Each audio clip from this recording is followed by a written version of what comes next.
C'était son âge depuis quelques semaines, et laissez-moi vous dire qu'elle ne les faisait pas du tout. On lui aurait facilement donné 15 ans de moins. C'est un bel âge, surtout pour une femme dynamique qui prend soin d'elle. C'est un âge auquel on peut encore faire de beaux voyages, pratiquer du sport régulièrement sans crainte de se blesser, faire des sorties culturelles et déguster de succulents repas dans de grands restaurants parisiens. Le visage de ma mère affichait un léger sourire, et moi je l'observais. Si ce n'était pas cet appel ce matin-là vers 7 heures et la voix féminine glaciale qui m'avait annoncé qu'elle nous avait quittés, on aurait pu penser qu'elle dormait, un sommeil profond et qu'elle faisait un doux rêve. Quelque part, c'était ça, elle dormait profondément pour toujours.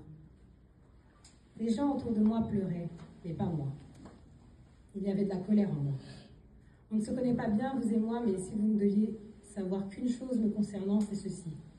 Je déteste le mensonge, qu'on me mente, qu'on me raconte des bobards, qu'on me mène en bateau, qu'on me raconte des salades, qu'on m'endorme avec de belles paroles. Bref, j'abhorre les gens qui se présentent à moi pour m'énoncer des choses qu'ils savent être parfaitement fausses.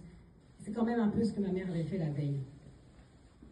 Alors que je quittais sa chambre d'hôpital en pleurs, elle m'avait dit ces 4 mots parfaitement anodins somme toute. 4 mots, alors que je quittais sa chambre d'hôpital en pleurs pour retourner dormir un peu. Il fallait que je sois en forme le jour d'après, lorsque je lui rendrais visite, car j'avais exigé de voir l'équipe médicale. Ordre du jour, gérer l'épanchement pleural dans le corps de ma mère, car les ponctions ont très vite leurs limites. Explorer la piste du transfert vers un autre établissement hospitalier. Marwa, lorsqu'elle m'avait interpellée, je pensais qu'elle j'avais oublié mon écharpe en cette période hivernale, qu'elle avait besoin d'ajouter une chaîne au bouquet TV qu'on avait sélectionné ensemble, ou alors qu'elle voulait une collation parce qu'elle avait un peu faim.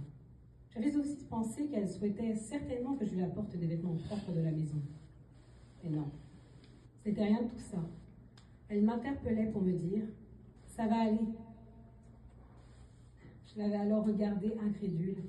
J'avais peut-être esquissé plus une grimace qu'un sourire, tourné les talons pour réimplanter ce long couloir qui menait de sa chambre aux ascenseurs. Pourtant, lorsque je l'avais regardée pour la dernière fois au moment de quitter sa chambre d'hôpital, elle semblait y croire. Ces 4 mots, parfaitement anodins somme toute, allaient être les derniers mots qu'elle ne m'adresserait jamais, et il s'agissait d'un mensonge.